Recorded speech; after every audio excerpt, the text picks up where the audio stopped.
Assalamualaikum dear students, I am your science teacher and chapter number 4 topic is biodegradable and non-biodegradable materials.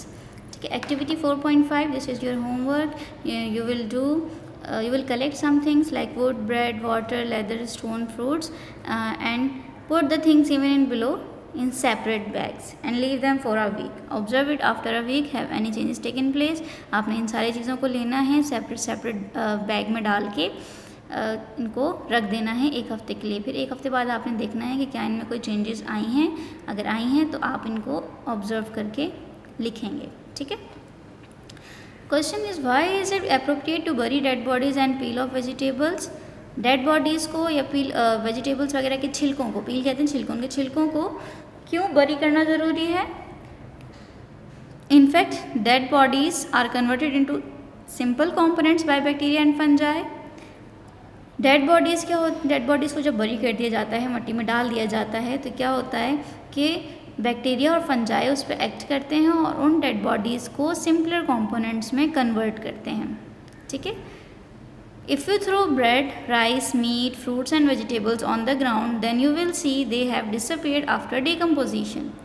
अगर आप किसी bread के piece को, rice को, गोश्त को, सब्जियों या फलों को किसी ग्राउंड में रख देते हैं या फेंक देते हैं तो आप देखते हैं कि कुछ टाइम बाद वो चीज़ें डिसअपेयर हो जाती हैं आफ्टर डिकम्पोजिशन। डिकम्पोजिशन उनकी होने के बाद, डिकम्पोजिशन कहते हैं ब्रेक डाउन होने के बाद। अब उन पे एक्ट कौन करता है? ये फंजाई और बैक्टीरिया एक्ट करते हैं, उनको डिकम्पोज करते हैं, सिंपलर सब्सटेंसेस में छोटे छोटे पार्ट्स में तोड़ देते हैं, फिर उसके बाद वो डिसअपेयर हो जाते हैं। ठीक है। अब यहाँ पर डेफिनेशन है बायोडिग्रेडेबल की। बायोडिग्रेडेबल मटेरियल कौन से होते हैं? The materials which are broken down into simpler substances, वो मटेरियल्स जो कि टूट जाते हैं सिंपलर सब्सटेंसेस में, सिंपलर मॉलिक्यूल, सिंपलर पार्टिकल्स में, यानी कि छोटे छोटे पीसेस में, बाय नेचुरल प्रोसेस के ज़रिए are called biodegradable materials. Natural process के ज़रिए उनको हम कहते हैं बायोडिग्रेडेबल मटेरियल्स। ठीक है। वो मटेरियल्स जो कि ब्रेक डाउन हो जाते हैं जब उन पे कोई नेचुरल प्रोसेस एक्ट होता है, तो नेचुरल प्रोसेस के ज़रिए सिंपलर सब्सटेंसेस में वो कहलाते हैं बायोडिग्रेडेबल मटेरियल्स। अब नॉन बायोडिग्रेडेबल मटेरियल्स कौन से होते हैं? The materials which are not broken down, वो मटेरियल जो नहीं ब्रेक डाउन होते into simpler substances by natural processes. जब उन पे कोई नेचुरल प्रोसेसेस एक्ट करते हैं या बैक्टीरिया या फंजाई उनकी ब्रेक डाउन करते हैं तो वो ब्रेक डाउन सिंपलर सब्सटेंसेस में नहीं होते, तो वो हमारे पास कहलाते हैं नॉन बायोडिग्रेडेबल मटीरियल्स। ठीक है। और नॉन बायोडिग्रेडेबल मटेरियल्स आमतौर पर इंसानों के बनाए हुए होते हैं, सिंथेटिक होते हैं, मैन मेड होते हैं। ठीक है, आर्टिफिशियल होते हैं। और जो बायोडिग्रेडेबल मटेरियल्स होते हैं वो नेचुरली फॉर्म होते हैं। ठीक, यहाँ पे हम कुछ एग्जांपल्स देख लेते हैं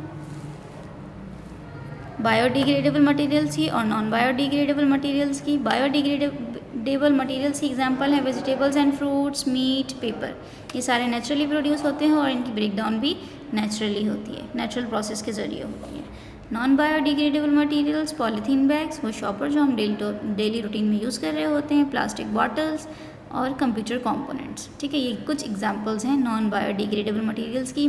आर्टिफिशियली मेड हैं, मैन मेड हैं और ये नेचुरल प्रोसेस के ज़रिए ब्रेक डाउन नहीं होते। इनको अगर कहीं फेंक दिया जाए तो ये सालों साल उस जगह पे वैसे ही पड़ी रहती हैं, इनकी ब्रेक डाउन सिंपलर सब्सटेंसेस में नहीं होती और इनकी वजह से पॉल्यूशन भी कॉज होता है। ठीक है।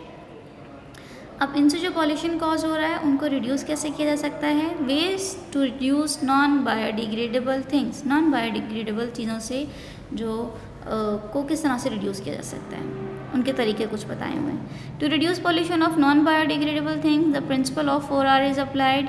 जो पॉल्यूशन कॉज करने वाले ये नॉन बायोडिग्रेडेबल चीज़ें हैं जिनसे पॉल्यूशन कॉज हो रहा है, इसको हम रिड्यूस कैसे कर सकते हैं या इनसे होने वाले पॉल्यूशन को किस तरह से रिड्यूस कर सकते हैं, उसके लिए 4R का एक प्रिंसिपल है। ठीक है, जो अप्लाई होता है। 4R means to recycle, reuse, reduce and refuse. ठीक है, रिसाइकल करें जो चीज़ें हम यूज़ कर रहे हैं नॉन बायोडिग्रेडेबल, रीयूज़ करें, कम यूज़ करें, रिड्यूस करें। ठीक है, और बार बार यूज़ करें और रिड्यूस कम यूज़ करें, उनका यूज़ कम कर दिया जाए, और रिफ्यूज़ उनको यूज़ करने से मना कर दिया जाए या तो उनको यूज़ ही ना करें। ठीक है, रिफ्यूज़ यूज़ ही ना करें, रिड्यूस उनका जो यूज़ है वो कम कर दिया जाए, रीयूज़ अगर यूज़ कर लिए हैं इनमें से कोई चीज़ उनको दोबारा से रीयूज़ करें, ठीक है, और रिसाइकल, ठीक है। ये 4 आर्स हैं जो कि आपको याद रखने हैं नॉन बायोडिग्रेडेबल चीज़ों को से फैलने वाले पोल्यूशन को रिड्यूस करने के लिए, ठीक है। यहाँ आपका चैप्टर हुआ कंप्लीट। अब आ जाते हैं हम इसकी एक्सरसाइज पे। Exercise number 1, tick the correct option. Correct option को आपने टिक करना है, पेज नंबर 57, ठीक है। Which diseases cause due to the air pollution. Air pollution से कौन सी डिजीज़ हो सकती हैं इन चारों में से? डायरिया है, लंग कैंसर है, टाइफाइड है, कोलेरा है। ये तीनों जो है वो बैक्टीरियल डिजीज़ हैं, डायरिया, टाइफाइड और कोलेरा, जो कि बैक्टीरिया कॉज। अगर हम कंटामिनेटेड वाटर ले लेते हैं या कंटामिनेटेड फूड कंज्यूम कर लेते हैं तो उससे ये बीमारियाँ होती हैं, लेकिन लंग कैंसर जो है वो एयर पोल्यूशन की वजह से होता है, ठीक है। C option is correct. The germs present in it cause typhoid. इन चारों में से किस चीज़ में टाइफाइड कॉज करने वाले जर्म्स मौजूद होते हैं? Sewerage water, fertilisers, factory waste या इंसेक्टिसाइड्स। तो सीवरेज वाटर में होते हैं। टाइफाइड कॉज करने के लिए एक बैक्टीरिया होता है जो कहलाता है सैल्मोनेला टाइफाई, ठीक है। टाइफाई जो कि कंटामिनेटेड वाटर और फूड में मौजूद होता है, तो उसकी वजह से टाइफाइड कॉज होता है, ठीक। A option is correct. Which one of these is non biodegradable.